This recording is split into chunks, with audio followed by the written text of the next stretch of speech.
Right, should probably check these reviews. Obviously, it's been out for like a half a day now. Obviously, it's going to take a bit of a hit because of the bugs and everything and the UI changes. Let's see. All right, mostly negative. 1,746 reviews. 3,500 in all languages. Okay. Well, moving on swiftly. Thought I'd show you the greetings and salutations. I thought I'd show you the least surprising email of the year. Joe Gomez is injured. Now, I was going to bring you back for a cheeky Barcelona double-header, quarterfinals. But my computer decided to freeze. Can't even blame an FM26 bug. It was the computer that died this time. So we played the first leg. And it auto-saved afterwards. I thought I was going to have to play the same thing again. But we did win 6-3. Now, let's catch you up on what's been going on. We ended our 30-game unbeaten run with a loss to Newcastle in the FA Cup, 5th round or something. Annoying, to say the least. But we bounce back. We go again. You know, I was going to say we rebuild. We don't really need to rebuild. We are currently in the league. Don't we? 12 points clear. Now, it's mainly like we are very good. 4 draws, 3 defeats. We're scoring goals freely with that little change, a little change to the tactic, moving that guy to deep line forward to get more involved and allow the other two to overlap. Perfection. But it also helped by the fact that Arsenal have decided that draws are worth more points than wins or something. They've got almost half their games this season they've drawn. They're just not scoring enough. They still have a decent defence. Man City have had a pretty shocking season. 7 draws, 10 defeats as well. They're struggling to score and have a leaky defence. And like the best teams, Spurs are the closest rival. And then Wolves still hanging on in 3rd. Man United have clawed their way up to 11th. And the bottom 3 are the newly promoted 3. But there's no other major surprises. Everton are a little bit low. I think Brighton are a little bit low. But Villa, Wolves doing really well. Chelsea kind of bit lower than we expected. West Ham are doing really well. So overall, going well. We can't win the quadruple today. The most annoying thing about my computer crashing was not that you didn't see an amazing 6-3. Rashford scored twice, though, but slightly annoying. Got 2 late goals to make it a little bit fruity. Was not that you missed a 9-goal thriller, Rafinha getting 2 against his old club. Was that I had the injury bug, which is essentially a new minigame where somebody's injured. Guess who it is? You've got a 1 in 11 chance. And the good thing is, there is also another bug that when you sub on a player, and let's say you don't confirm, you undo it. Let's say, subbed on the wrong guy, I'll undo it. It still has a green arrow. It will undo the actual sub, but the guy that was being subbed off now has a green arrow to show that he'd been subbed in. Normally, that's annoying. But in this case, for the minigame, it's actually a bonus because you can see who you've done so far. So I'm playing this little minigame.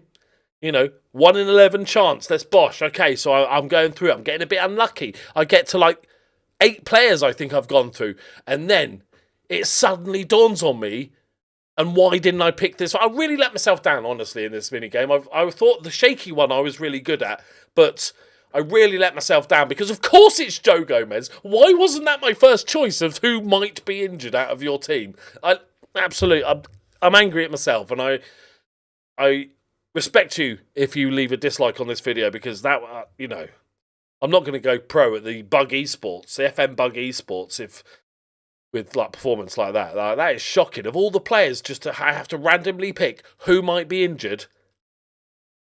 It's a no-brainer. It's a no-brainer. I'm so angry at myself. Address the injury. Oh, boo-hoo. Okay, right. We've got Fulham, but like most of the world, just going to ignore Fulham, and we'll come back for the 6-3 because we were 6-1 up, and I was like, do I even need to do the second leg? And then apparently I do because it's away, and it's only 3 goals, and we did that to Barcelona once, so they might do it to us. Right, so I'm sorry, Fulham, but we're ignoring your existence. Right, comfortably beat Fulham 2-1. We're going to kick off, and then we're going to talk about those Steam reviews, okay? I have thoughts. Right, still playing well. Still got a bunch of injuries. Frimpong is now fittish. He doesn't play. I bought, by the way, I saw Edwin last, my youngster. Of course, in the save that I'm only going to do a year of, I get an absolute wonder kid who, according to my scouts, is already championship level. Of course, it's the one I'm not going to carry on. Right, I think same again, guys. We're playing some fruity football. That change to the deep line forward has changed the way we play. It's not only getting more goals for the strikers, it's getting more goals for the two inside guys. There's more overlapping, and the free roll combined seems to just work absolute wonders. Right. Now, we're only 3 goals up, and it is Barcelona. So it's hopefully we can that can go in the background. We'll bang a few goals in, and we'll all have fun. And then we'll chat about these reviews. So my thoughts on the reviews as a whole are everybody's entitled to their opinion, and if they want to give a bad review, 100% give a bad review. I have zero problems with that. It's one of the few ways as consumers, there's 2 essential ways as consumers that we can hit back at a company. 1, don't buy their product, or 2, try it, maybe even refund it if it's that bad, and give it a bad review. They are, sending some hate on Twitter doesn't do anything. It's that. Stuff that hits the bottom line. Not buying the game, obviously, hurts the bottom line. And obviously a bad review means other people might not buy the game, hurts the bottom line. The only way to do it. Now, I do hope that in a few... What we do? 10 and 11 for Szoboszlai in the Champions League, by the way. I do hope that in a couple of months, and... the game has been patched. Obviously, if you left a bad review mainly because you hate the UI, then obviously that's fine, or, really serious issues. But I'm hopeful that the game can, in the next couple of months, become a really good game. Now, I've said before that I'm really enjoying this game. The major qualms I have, it's not so much the bugs. I can live with that. They're mostly silly. For me, I haven't had too many crashes. It's not the biggest issue for me. My biggest sort of problems with the game is some of the UI but mainly the missing things that they've taken out. Like, I know it's silly, but the deadline day thing where he's like, oh, take part, and it all goes yellow, like on Sky Sports, and that feels like an event. And it's not something I would always take part in, but my director of football was just the best day of the year was that. And I know in the game, essentially it still exists because the slot, when you hit continue, time slows down and it goes much slower, so you can still get all your transfers done. But things like that and cup draws and various other things that are just missing, and I think that's my biggest letdown. Obviously, they've not just removed those for a giggle or thought nobody likes those things. It's obviously they've had so much problems, as proved by the amount of bugs, that they've had to go, listen, we'll have to cut this out, we'll have to cut this out, we'll have to cut this out. Bradley's knackered, but it's Frimpong, and I don't really want to play him for a half. Bradders, you got 20 more minutes in you? The old legs. Right, Curtis for McAllister, who's having a poor game. Give me 20 minutes, or I might forget. One of those two things. I just find it's... Oh, I thought that was a horrible through ball. My biggest worry is that... I'm hopeful. My hope, essentially, is that FM26 becomes a really good game if they get rid of all the bugs, clean up a lot of the UI elements, move a few things around on the UI so it doesn't take 2 extra clicks and stuff like that, and eventually come to a point where this is a really nice, well-running game. I've seen lots of people on Reddit and things like that that have posted an image of Football Manager 2-star current ability, 5-star potential, and that's really spot on for me. Now, as I said, I think FM27 is going to be a hell of a game, as long as it has brand new features.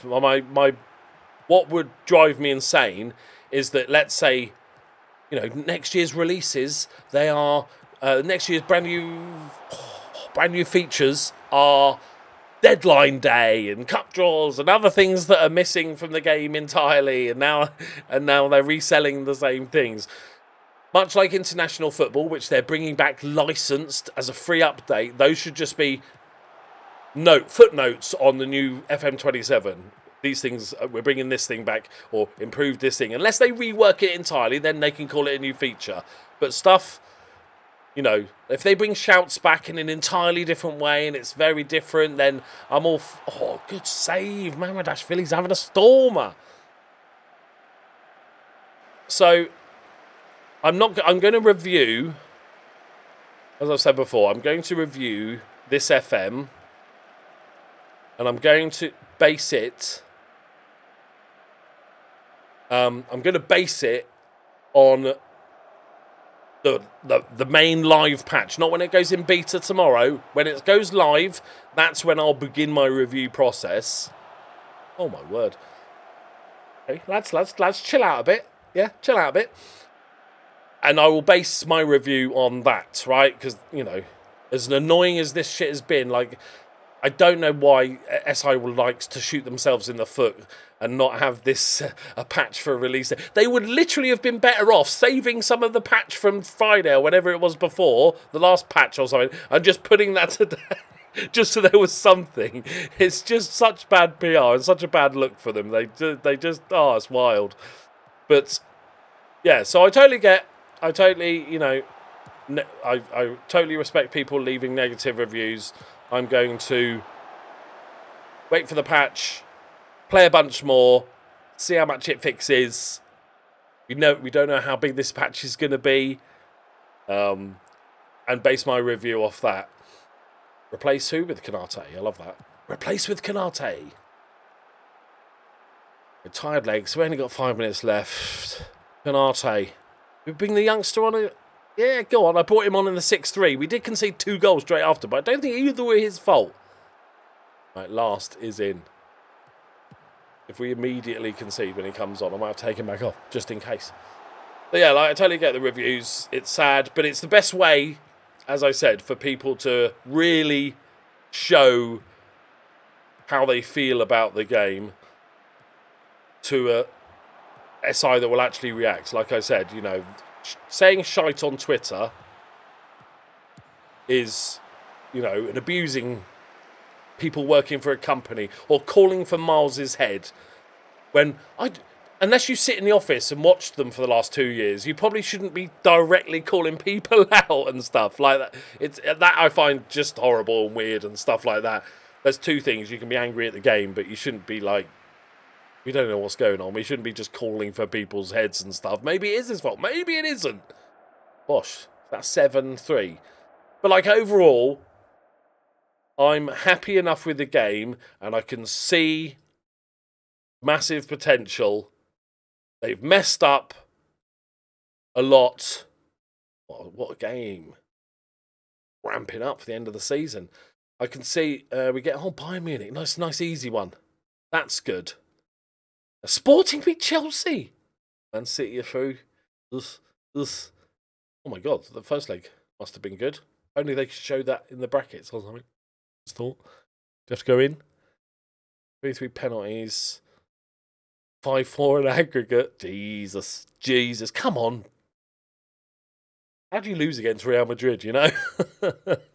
Oh, we never lose against Real Madrid. But yeah, that's my essential feelings. I you know, thumbs up to the people that left a bad review.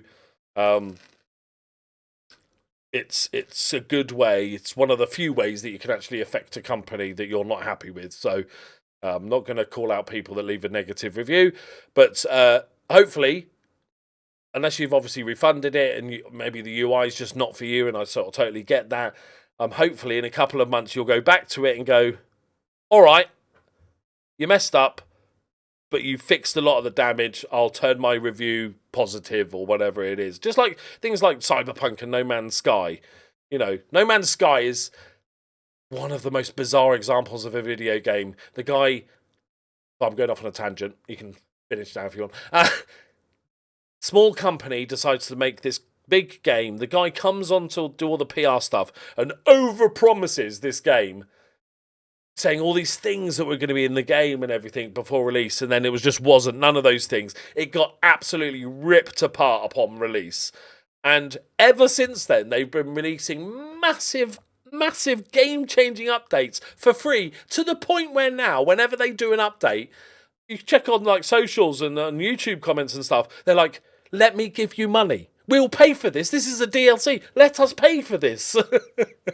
So, as sad as it is in the games industry at the moment, that it seems acceptable, sadly, that games come out absolutely unfinished. I think we also then give them shit for that, but I also then, if they turn things around and they keep giving updates and stuff, the international update is a very good, example of that. And if they manage to turn, we also should then go, oh, okay, fair enough. Okay, you shouldn't have done what you did, and it shouldn't have come out as it did. But fair enough, credit where credit's due, you turned it around. Like, as much as social media wants you to believe, they're not all sitting in the office doing nothing for the last 4 years, right? They've been trying their hardest, right? They're like, I feel like that's self-explanatory, but they haven't been just twiddling their thumbs for 4 years and gone, oh shit, we better poop out a game. They've been working their nuts off. It's just, I think, probably bad from the beginning, as in, if you've got 100 people that all work on a Football Manager game that's designed in its own engine, so they've all learned how to use this engine, you've then got to transfer 100 people over to learn, okay, now you need to learn how to use Unity and do it well. And as I was chatting in the Discord with some guys, with some of my friends, and it's like, and you've also hired people, so you're going to be hiring people that know how to do Unity, but they don't know how Football Manager works in depth like these guys do, so therefore they're making mistakes on probably a lot of the UI. They'll design it, and then they'll like, oh, we didn't know that needed to sell information. So there's just a horrible training, and I don't think they realised how big a job it was. I think that they'd all admit to that.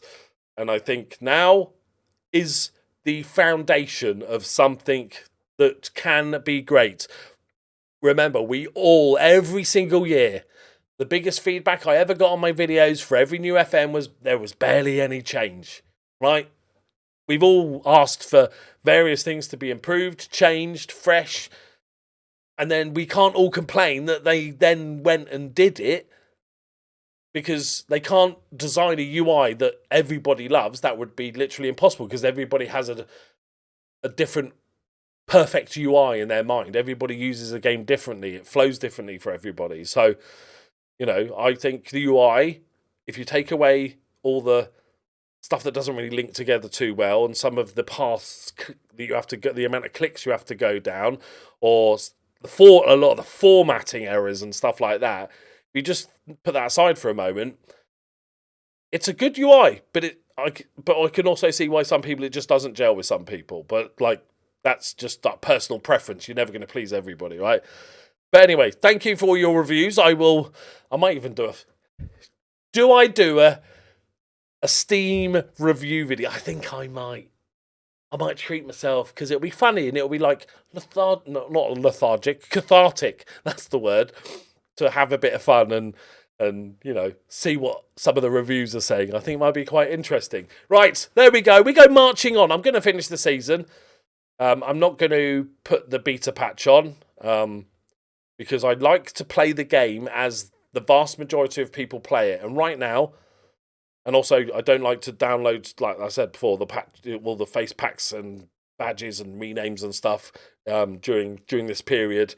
I'll wait for the big patch before starting my Reading save, and then and live streaming, and then downloading all the stuff and reviewing the game. But yeah, Sports Interactive, you messed up. Now, apologise to us by fixing everything and making it a great game. Right, thank you very much for watching. I'll see you in the next one. Bye-bye.